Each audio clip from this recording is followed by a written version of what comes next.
Hoje, Dia da Mulher, 8 de março. Esse é o tema do programa Papo Dinâmico que está começando.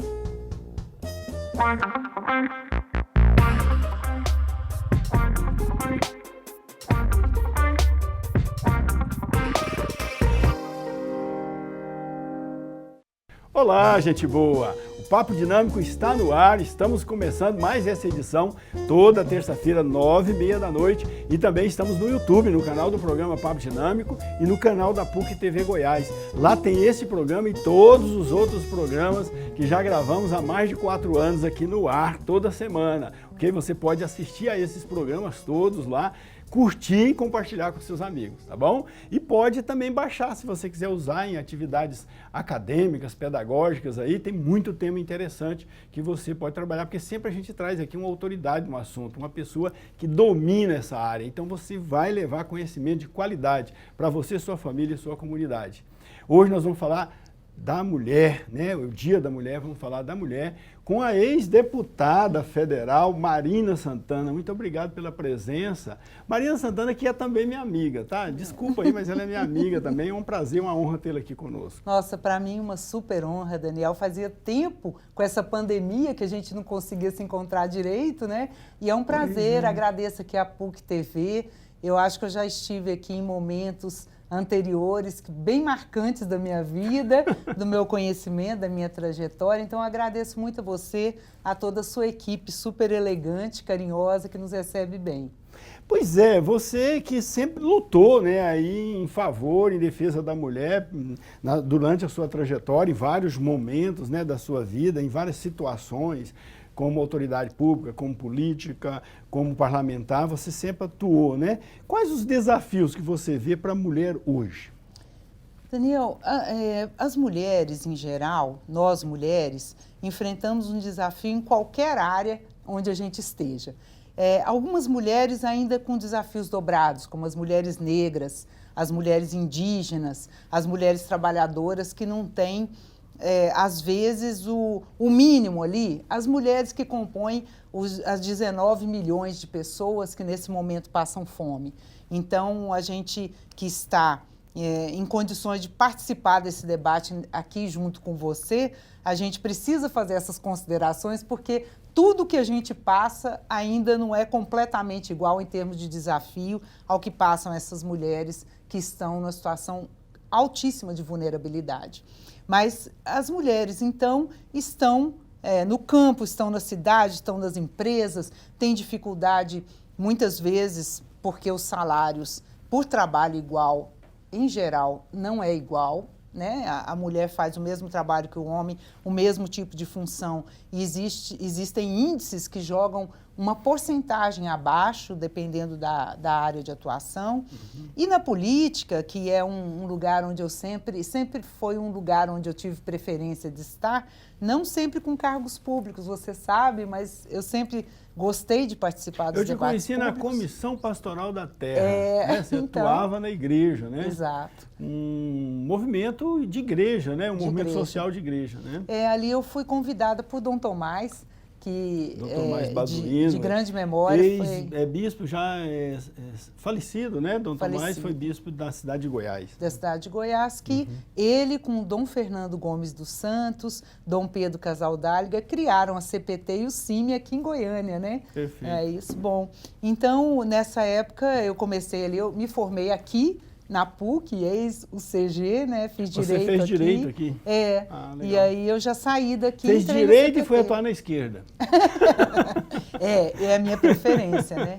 Você sabe, Daniel, voltando um pouquinho com essa questão da mulher e entrelaçando com esse período que você está lembrando, eu me lembro que as pessoas ficavam assim assustadas, porque eu era estudante aqui, recebi todo o apoio da universidade e mesmo da arquidiocese, trabalhando junto assim, para atuar na área de direitos humanos, para descobrir as coisas como eram. Eu passei de 3 a 4 anos atuando dentro das delegacias de polícia, dentro da CPP, dentro do sistema prisional. Olha o que eu aprendi, como eu sou agradecida a essa educação.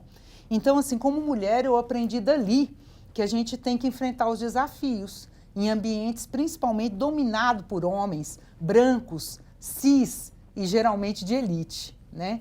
Então, eu aprendi que a gente tem que cumprir esse papel.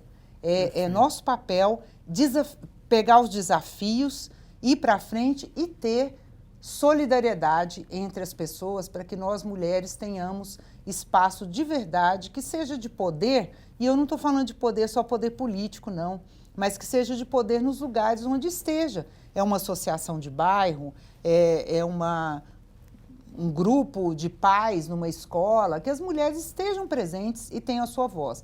Nós somos 52% da população brasileira, as pessoas negras são 56% Nas da universidades população. chega a 56%. 56%, Nas não é? universidades. Com certeza. É uma novidade, os cargos inclusive, públicos, né? as autoridades públicas no futuro serão quase todas mulheres. Aliás, a gente já vê isso. Delegacias, no Poder Judiciário, né? A gente vê no Ministério Público a presença das mulheres é bem significativa. Isso é interessante, né, Daniel? Parece assim que houve um levante das mulheres junto com a oportunidade que ocorreu, inclusive, nos governos petistas, a oportunidade de entrar nas universidades privadas e públicas. Então, isso daí, as mulheres viram essa possibilidade e foram. Mulheres negras, inclusive jovens. É fantástico isso que está acontecendo. Pois é, mas assim, como você vê, que políticas públicas são bem-sucedidas e que políticas públicas ainda precisariam ser implementadas para melhorar a condição da mulher na sociedade? Políticas públicas, por exemplo, as cotas, que muitas vezes são mal vistas, como, por exemplo, as cotas quando nós vamos preparar uma chapa de candidaturas. Então, 30% de qualquer um dos gêneros. Então, também não pode se sobrepor. Por exemplo, se não tiver nenhum homem na chapa, não pode acontecer. Então, 30% no mínimo de mulheres. E nesse caso, é interessante porque as mulheres estão sendo chamadas, até porque há proibição legal de burlar essa norma. Sim. Mas, no geral, as políticas públicas que nós precisamos, elas são direcionadas, por exemplo, na área de moradia. É muito importante que a política pública procure entregar o título, quando é moradia popular e que é resultado de investimento público, para a mulher, porque está comprovado que as mulheres acabam ficando com as suas famílias, elas resistem mais à venda da casa, elas percebem a importância, então essa é uma. Outra política pública importante é de saúde, para que as mulheres tenham acesso à saúde da mulher e possam levar seus filhos, possam ter essa... E a de trabalho, acesso a trabalho. Então, como as mulheres acabam tendo dupla jornada, hoje em dia isso parece coisa antiga, mas não é. Agora, inclusive, na pandemia, ficou identificado, Daniel, que mulheres ficaram com dupla jornada por causa da pandemia.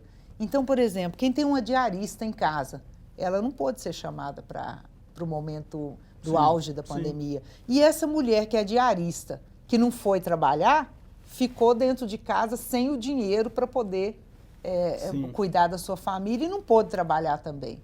Então, houve um reforço. Mas o que eu queria mais te falar sobre políticas públicas, sobre violência contra a mulher. Eu fui da CPMI, da violência contra a mulher, do Congresso Nacional, quando eu fui deputada federal. E nós percebemos a calamidade que é no nosso país o atendimento à mulher vítima de violência. Melhorou? Estava melhorando. Agora já decaiu. Durante novamente. A pandemia piorou, parece. Piorou porque as políticas públicas foram secados os recursos para as políticas públicas, principalmente de nível federal, mas alguns estaduais também. E não tem jeito de ter uma rede de atendimento à mulher se não for federal, estadual e municipal. Então, precisa ter casa-abrigo para as mulheres vítimas de violência, precisa ter recursos para que a mulher saia daquela condição e arrume um emprego. Esse recurso é política pública, para que aquela mulher possa conseguir um emprego, possa ter assistência psicológica. Às vezes ela se submete à violência porque não tem para onde ir. E muitas vezes a família não ajuda ou não apoia, não pode também. Certo. Então, é muito importante o trabalho, viu, Daniel, para que esse espaço de trabalho. E depois, é preciso ter acompanhamento, inclusive do agressor. Porque o agressor, ele vai para a cadeia conforme o nível de coisa, conforme o tipo de agressão que ele pratica e tudo, mas ele precisa também de um tratamento psicológico, de um acompanhamento psicológico ou psiquiátrico, Sim, porque, às vezes, a gente vê aí o cara mata a mulher, mata os filhos e se suicida. Às vezes é de uma complexidade tão grande que a pessoa pode falar, nossa, mas a Marina está falando que o cara, coitadinho, não. Coitadinho, não. Ele pode ter um problema de doença mental ou pode estar numa situação muito séria, então mas ele tem discernimento, então ele tem que fazer as duas coisas, tem que cumprir as penas da lei. Sim. E tem que também receber um tratamento para que ele pare com aquilo, seja contra si mesmo, contra a sua companheira, contra seus filhos. Certo. E como a política partidária, a participação, porque a gente vê aí um esforço grande de partidos políticos para que as mulheres possam participar mais da política e tal. Como essa participação partidária, né, nos partidos políticos das mulheres podem contribuir para melhorar, digamos, essa emancipação social da mulher? Eu percebo que os partidos, eles ficam naquela vibe, assim, de ter uma atenção especial para quem já está com poder. Quem está com o poder, quem se mantém no poder, é quem tem recursos financeiros próprios, né, ou tem algum tipo de ligação de outro modo. É aquela pessoa também, são aquelas pessoas que já estão com, às vezes, gerações da sua família já estão ali no topo do poder. A gente vê muito isso, né? Filho de não sei quem e tal. Então, os partidos precisam alertar. Eles têm obrigações nesse sentido, legais já.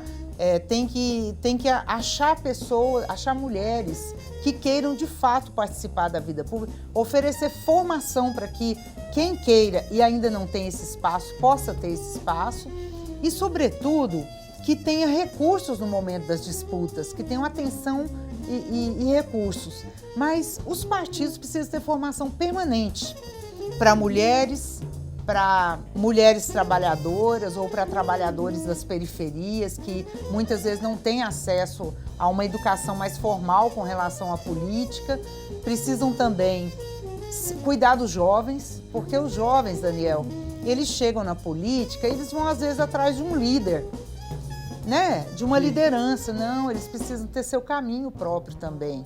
Né? E assim por diante. Então, os partidos precisam investir para que mais mulheres estejam políticas. Nós temos hoje um número grande de mulheres nas bases. Mulheres nas bases dos partidos, são filiadas, é um número grande.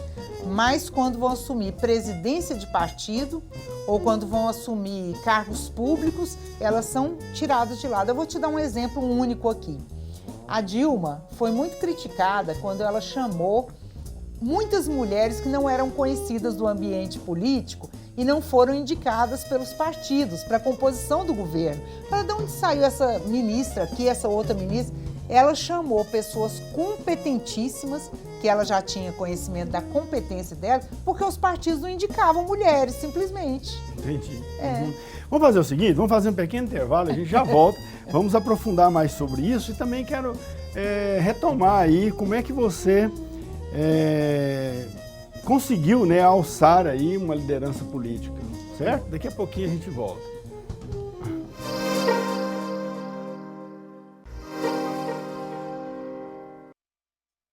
De volta com o Papo Dinâmico na PUC TV Goiás, toda terça-feira, 9h30 da noite, e lá no YouTube, no canal do programa Papo Dinâmico, no canal da PUC TV Goiás, e nas redes sociais, no perfil do programa Papo Dinâmico, no Twitter, no Instagram, no Facebook. Hoje estamos falando sobre a questão da mulher, com a ex-deputada Marina Santos. Existe uma questão da mulher?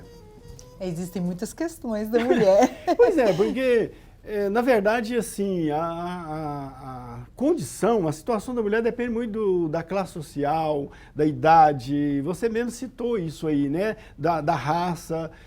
Parece que, então, a questão da mulher está associada também a outros aspectos que envolve também outros segmentos da sociedade. Não é? A gente fala em mulher, principalmente no Dia da Mulher, né? Dia 8 de março, mas, na verdade, eu vou usar uma pesquisa que a doutora Maria Tereza Canezin, que foi professora aqui da PUC, ela fez junto com outros... Doutorado em Educação. Doutorado em Educação. Isso. Ela fez uma pesquisa, escreveu um livro junto com outras pessoas aqui da universidade sobre juventude. Eles chegaram, ao final, à conclusão de que não tem juventude, tem juventudes. Juventudes, porque as pessoas realmente são segmentos tão diferenciados que os interesses são tão diferentes, as condições são tão diferentes, principalmente num país desigual como o nosso, né, Daniel? Sim, que aí pesa bastante isso daí.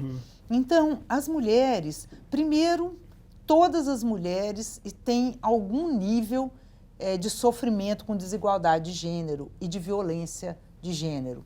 Tem pesquisas que indicam que em torno de 27% das mulheres no Brasil declararam em pesquisa ter sofrido alguma violência de gênero em suas vidas. 27% é muita coisa. E aí já está falando desde estupros, violência de todo jeito, que a Lei Maria da Penha estipula em 6 tipos de violência, né?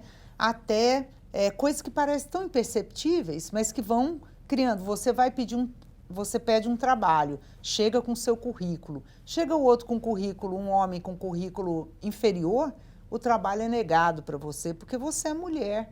Isso é sentido, só que não tem como você comprovar muitas vezes aquilo que você diz. Então, as violências são muito grandes. No caso das mulheres que atuam na política, aconteceram fenômenos aí esses dias incríveis, porque em 2018, muitas mulheres foram eleitas em todos os lugares, mas em 2020, mulheres negras, essas que também uma boa parte foi para as universidades nessa oportunidade que tiveram.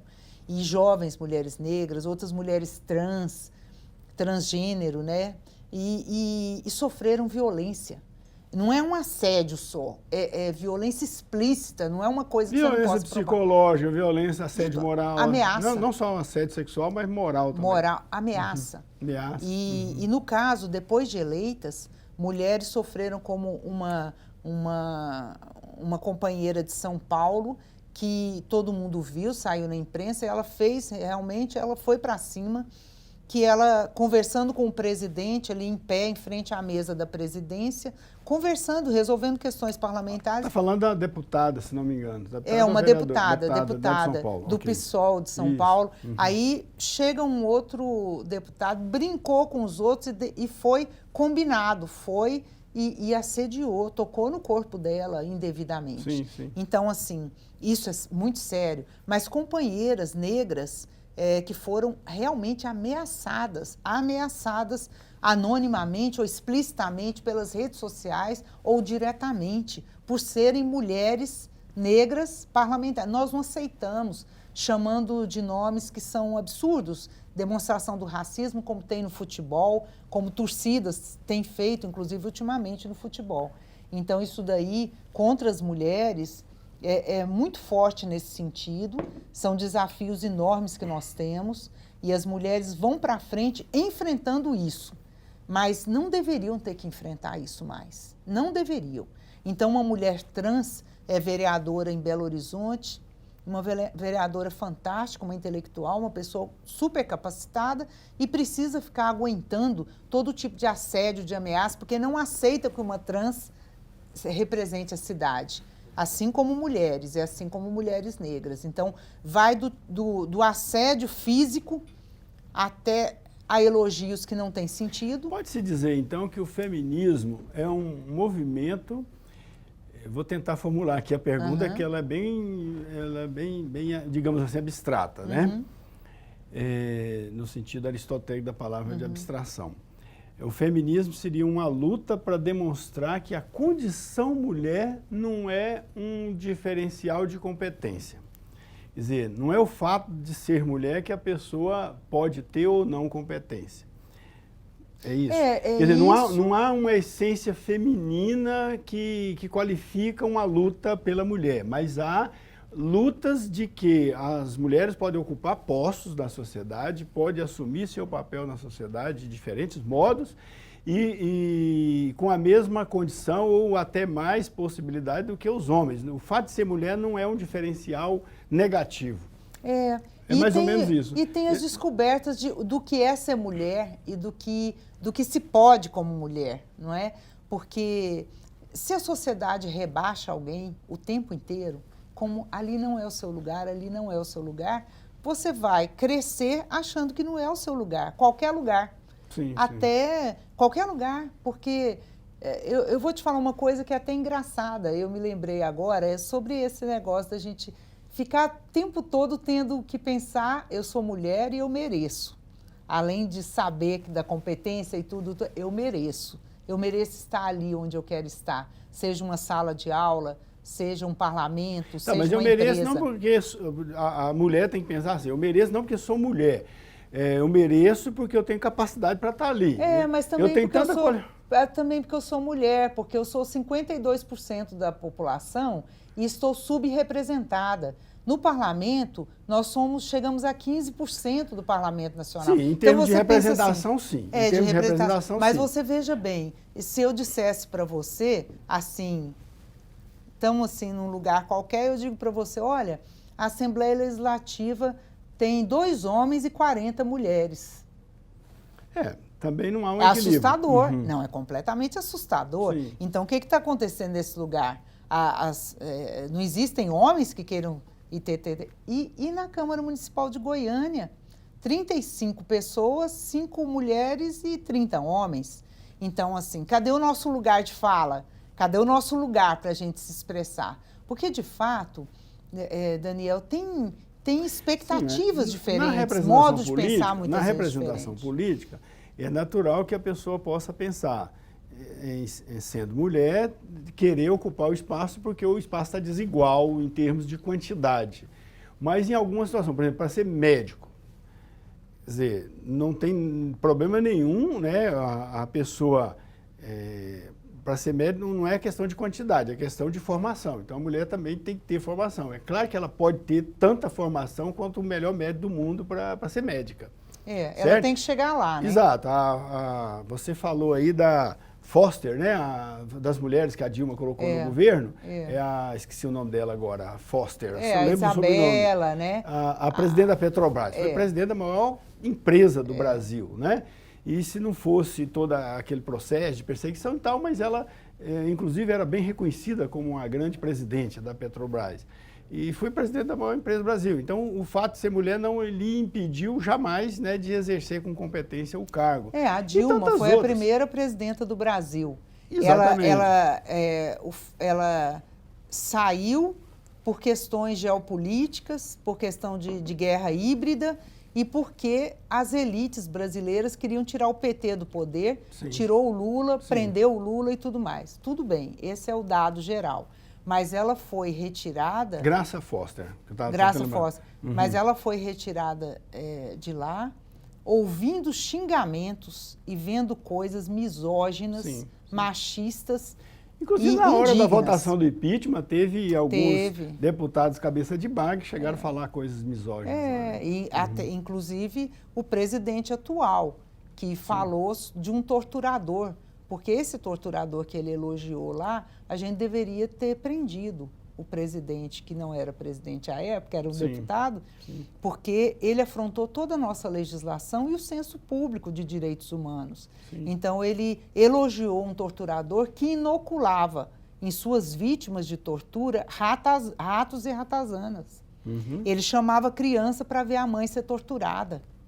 Então, é uma afronta também à mulher, tudo isso que aconteceu. Mas, assim, então você tá buscando que a gente meio que defina um pouquinho sobre feminismo. Tem tudo isso que você falou e tem...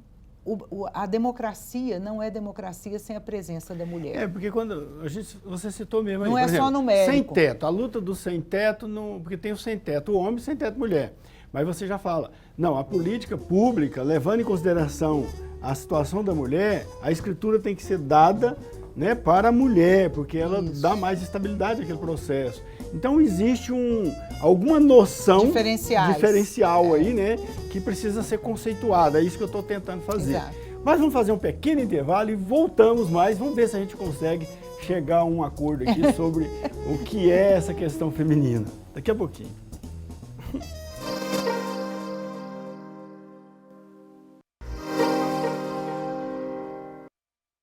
De volta com Papo Dinâmico na PUC TV Goiás.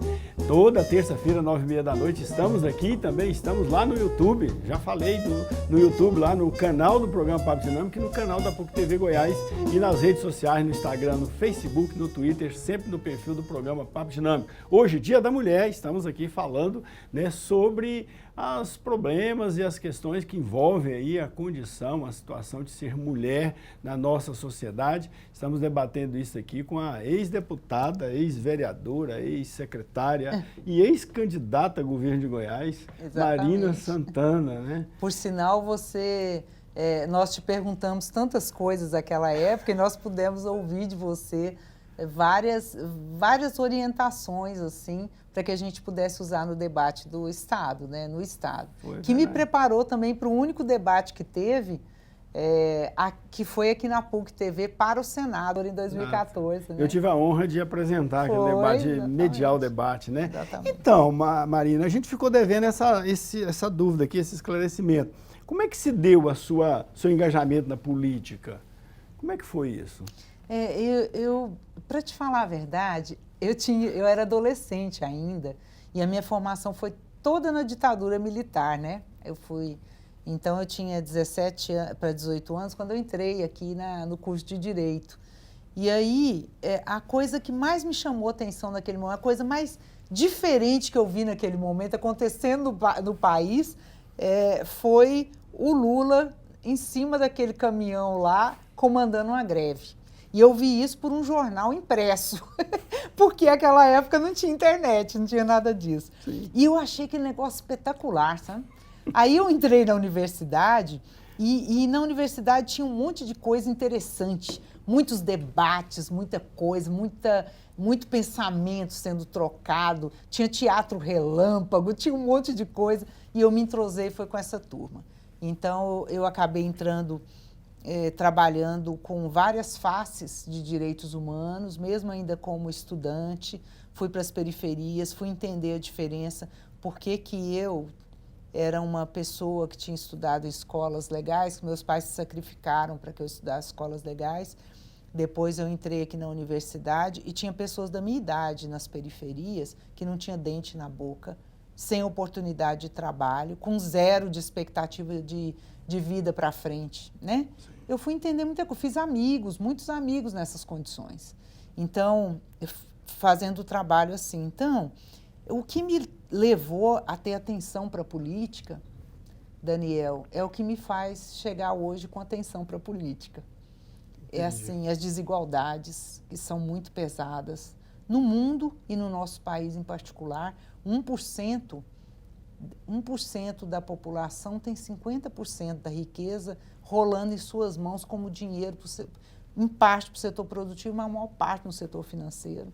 Então, a financeirização das vidas, né? Quer dizer, nós vimos agora a pandemia, eu vi o MST deslocando o Movimento Sem Terra, toneladas e toneladas de alimentos orgânicos, para doar para as pessoas em situação de fome, e não vi o agronegócio fazendo isso, que me espantou profundamente. Que é o que mais ganhou durante essa pandemia, né? O agronegócio. Porque à medida que o dólar subia, né? Então, eles exportavam mais e faltavam mais alimentos aqui. Então, assim, isso para mim são exemplos importantes de que o mesmo motivo que me chamou a atenção naquela época continua me chamando a atenção. A política não é para ficar vaidosa ou vaidoso, para pensar que vai ficar rico com aquilo, isso não serve de nada. Isso é passageiro e é ridículo. Os valores que a gente recebe, nós precisamos... É importante falar isso para as pessoas, né, Daniel? Tem valores que eles não são negociáveis. Então, essa questão da desigualdade, nós temos que marchar contra. Nesse momento agora, entre esses dois últimos governos e o início da pandemia, e agora, depois da pandemia, eu comentei, 19 milhões de pessoas estão passando fome mesmo, e 52% da população está em situação de insegurança alimentar. Quer dizer, metade da nossa população não está comprando tudo o que precisa para a nutrição familiar. Tá, Marina, mas voltando aqui então, na sua trajetória. Motivos. Exato, mas a sua trajetória, uma trajetória brilhante, muito bonita, libertadora, digamos assim. Mas ela não serve de inspiração para a maioria das mulheres, que a maioria das mulheres sonha o quê? Em ter um lar, ter sua casa, sua família. Será, Daniel? Ou não? Eu não estou achando isso, não. Eu estou achando que as pessoas já não estão querendo ter filhos, uma boa parte não quer ter filhos. Ah, mas isso é ruim, E né, quem não? quer ter filho, não, aí vai de cada um, né? De não, mas cada já pensou uma. se todo mundo resolver não ter filho, não vai ter mais ninguém. E o tanto de mulheres que têm filho, os homens esquecem que têm filho e vão embora. Isso é verdade. Né?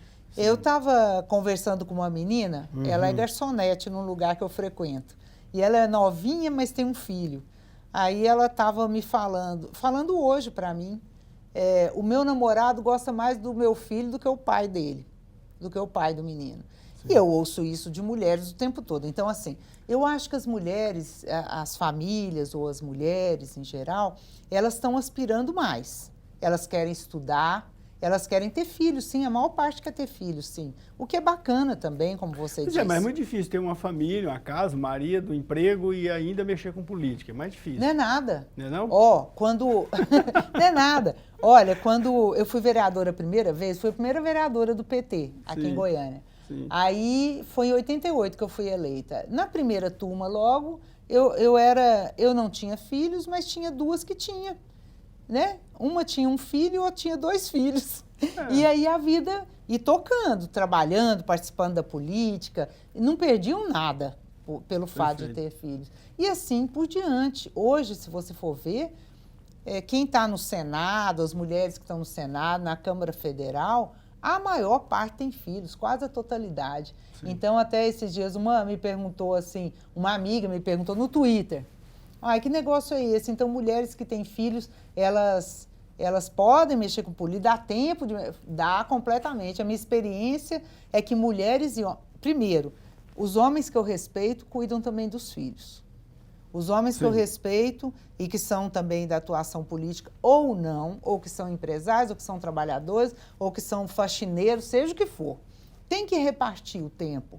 E a mulher tem direito a um projeto que não seja só dentro de casa, que não seja só um projeto doméstico. Isso leva a mulher à exposição de violência.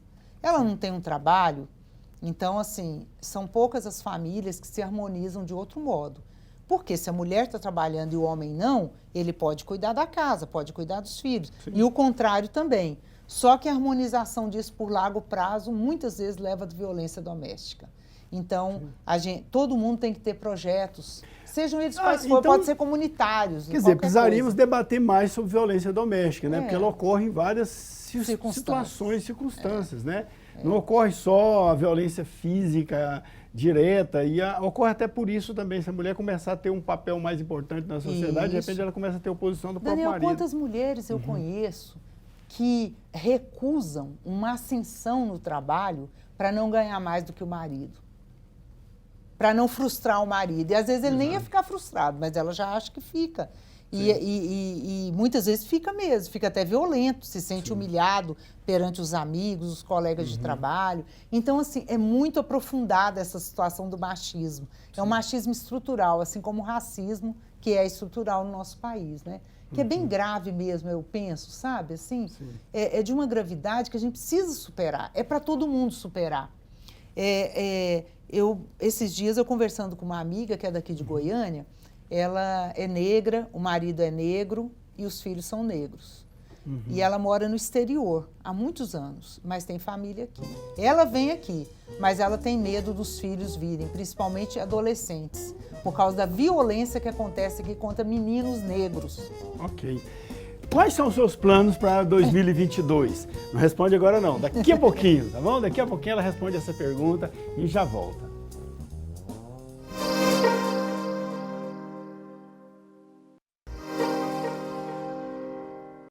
Volta com o Papo Dinâmico na PUC TV Goiás. Hoje nós estamos falando sobre a mulher, né? O Dia da Mulher, estamos falando sobre a mulher com Marina Santana, nossa amiga e ex-deputada e ex-vereadora, ex-autoridade pública.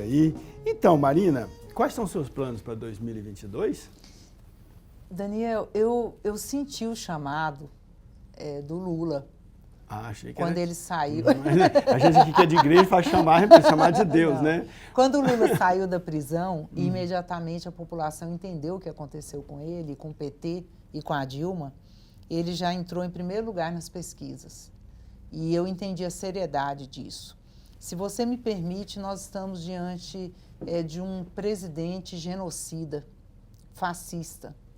E ele trouxe consequências gravíssimas para o nosso país, que nós vamos demorar um tempo para poder resolver. Mortes da pandemia que poderiam ter sido evitadas por vacina, poderiam estar, inclusive agora, sendo evitadas as UTIs aí com 80% de presença de pessoas não vacinadas, algumas poucas pessoas vacinadas, mas a maioria não vacinada, inclusive crianças.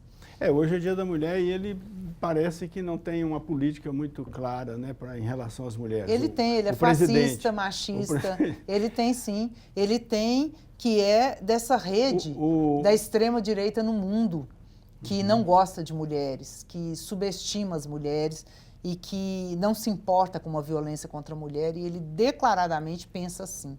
Então, esse é o motivo, eu resolvi, com alguns amigos e amigas que eu conversei, o Pedro Wilson e outras pessoas, resolvi sair candidata a deputada estadual. E aí, então, no momento certo, eu vou lá, faço o registro e tudo. A gente está numa fase de pré-campanha, quer dizer, de preparação. Então, eu estou me preparando para sair candidata a deputada estadual pelo nesse Partido projeto. Dos Trabalhadores. Pelo sempre Partido dos Trabalhadores. Há 42 anos, né, Daniel? 42 anos. Tá, e o que você tem feito? Né? Porque você já foi parlamentar, já foi secretária, já foi candidata, e agora que você não está em nenhum desses papéis, o que você tem feito? Eu tinha montado uma microempresa, na verdade é uma microempresa, né? Para trabalhar com marketplace. E nós começamos a preparar e tudo, e aí nós resolvemos paralisar em função da situação econômica do país. Certo. Mas então, aí eu sou advogada, né? Minha formação é na área de advocacia, então eu tô me preparando nesse momento para essa candidatura. E dentro desse projeto nacional, Daniel, porque a gente precisa de mais instrumentos políticos e de outra ordem, de organização popular também, para a gente ter a possibilidade de sair desse momento tenebroso e perverso que nós estamos passando. Sim. O que o PT, o Partido dos Trabalhadores, aspira para as eleições deste ano aqui em Goiás? Aqui em Goiás nós temos uma pré-candidatura muito querida, que eu espero que seja querida sua também, que é o governo do estado com o professor Volmir Amado. Ele já se posicionou em várias entrevistas, é a primeira candidatura dele, mas ele é afiliado ao PT já há um bom tempo. Ele já levantou duas coisas que são, para mim, formidáveis, importantíssimas, que me motivam muito também. O professor Volmir Amado, nas entrevistas que ele deu, ele falou sobre o meio ambiente e sobre políticas públicas sociais, que ele conhece bem da experiência, inclusive, com o serviço social aqui, com ações da Igreja Católica, que ele atua bastante e tudo, né? Então, ele tem um conhecimento técnico e um conhecimento de visão do que é importante. E essa questão ambiental no nosso estado, no Centro-Oeste, é importantíssimo, porque nós tratamos com a depredação do cerrado. Nós arrebentamos o cerrado e o professor Altair Salles me deixou na última entrevista, na última palestra que eu vi dele, muito encabulada, muito triste. Ele falou, o cerrado acabou. Mas existem outras observações que nos fazem entender que o cerrado ainda tem vitalidade, o bioma ainda é possível se tiver um tratamento correto. E o professor Volmir Amado levantou essa pauta, que é uma pauta que eu também militei sempre como vereadora. Quando você foi candidato ao governo, o tema central do seu plano de governo era justamente sustentabilidade, Isso, né? Povos do Cerrado, era o nome da nossa coligação. Exato. De fato, então para nós é muito importante. Então, o professor Volmir Amado, nós já temos várias candidaturas a federal, pré-candidaturas, né, e várias pré-candidaturas a estadual. No momento, nós esperamos para ver se vai ter federação ou não. Porque se houver federação... Já define o leque de partidos que vão compor, né, ali. E os espaços para majoritário, para Senado, que tem uma vaga para Senado. É uma boa esse negócio de federação? Eu acho que é importante, assim. Eu miro um pouco, não sei se é muita pretensão, mas eu miro um pouco no Uruguai, né, na Frente Ampla do Uruguai, que elegeu seguidamente progressistas. Inclusive o Tabaré Vázquez, que era prefeito de Montevidéu e virou presidente, e na última etapa agora foi eleito um que não é da AFLA, mas entendeu como é importante levar aquela política como estratégia de desenvolvimento para o país. Eu espero que a gente consiga fazer coisa parecida por aqui. As dimensões geográficas são diferentes, né? Mas agora, a federação, ela obriga que a aliança seja só com os partidos da federação ou é possível ter uma federação que agregue outros partidos Pode também? ter apoio, por exemplo, com um partido que a gente não fizer, que não esteja na federação, porque a federação, a diferença dela com a coligação é que não fica só no dia da eleição, né, no período da eleição. Ela fica por 4 anos, ela vira quase um redondo de partidos políticos. Então pode vir outros apoios. Com federação e mais uma coligação outros com outros apoios, partidos. Outros apoios para não, coligação proporcional não. Mas para apoiar o presidente da República, o executivo. O executivo, o governador no caso, e presidente. O governador e presidente. É interessante. Eu acho que é uma evolução nesse E como é que sentido. você está? Então depende, porque a federação é uma discussão nacional, não é nacional, regional, depende né? do nacional. Aí vai fechar. Nós estamos com a Haddad em primeiro lugar, é um dos impasses. É um impasse bom, não é ruim. É porque lá tem uma disputa lá com o PSB, né? Tem o Márcio França, né? E tem Paulo. o Haddad. O Haddad tem em primeiro lugar nas pesquisas. Isso. Mas o Humberto senador, retirou lá no Pernambuco o nome dele, estando em primeiro lugar na pesquisa. Então, assim, se também, de qualquer modo, a gente não conseguir montar uma federação com todos os partidos que estão discutindo hoje, o PCdoB, o PV, o PSB e talvez outros mais, mas pelo menos vai estar aproximado bastante para a gente poder ter um projeto de país em conjunto, que é mais importante ainda do que qualquer coisa. Não sei se você pôde observar que foi agora, ontem, hoje, esses dias que isso daí se avolumou, o Randolph, senador do Amapá, deixou de ser candidato a governador lá para poder participar da coordenação da campanha do Lula. E chamando, e não vai, o partido dele não está coligado, então não tá para a federação e tal, mas ele chamando a atenção de todo mundo que não é do PT e é democrata, para a gente ver se consegue fechar as eleições no primeiro turno, porque já tem um caráter plebiscitário. Sim. A disputa não está entre muitos, já tem uma disputa polarizada. Então, nesse plebiscitário, nós não queremos continuar com um tipo de governo genocida e que despreza as massas populares, é machista, é racista e é hedonista também. Então nós não queremos isso. O país não merece. Nós não podemos ficar afundados na situação que nós estamos. Quando a Dilma saiu, tinha 4 e pouco% de desemprego, que é considerado uma média internacional muito boa. E agora nós estamos com 14%, 13% de desemprego. Mas Goiás tem um diferencial em relação à política nacional, né? Existe aqui um segmento conservador bastante forte em Goiás. Como é que o PT vai articular esse discurso nacional com um discurso mais regional? Bom, se o eleitorado goiano continuar tendo maioria das pesquisas apoiando o Lula, porque está apoiando o Lula, maioria da população está indicando apoio ao Lula e no Centro-Oeste, que é incrível. Pois mas estranhamente tem gente que está declarando voto no Lula e voto no Ronaldo Caiado. Mas isso sempre aconteceu, isso sempre é assim. Mas a gente espera ganhar esse apoio. A gente espera ganhar esse apoio mostrando que o projeto de desenvolvimento do país precisa ser repercutido também aqui em Goiás. Perfeito. Nós vamos tratar desse modo. Se o professor Volmir Amado for candidato nosso a governador, e eu for candidata a deputada estadual, se o partido nos aceitar com essa história e outros companheiros e companheiras, nós vamos procurar conquistar a população para essa posição. O desenvolvimento do país se dá também nos estados. Perfeito. Né? Marina Santana, muito obrigado pela presença aqui, enriqueceu muito nosso debate no Dia da Mulher. Um abraço e nossos parabéns às mulheres, que todos os dias sejam um dia da mulher, né, nesse país nosso e no mundo. Muito obrigado, boa noite. Muito obrigada, boa noite, Daniel. Tão bom falar com você, tão bom, eu agradeço a sua equipe aqui, com tanto carinho, e gente super boa, que eu conheço há muito tempo, por sinal, a maior parte.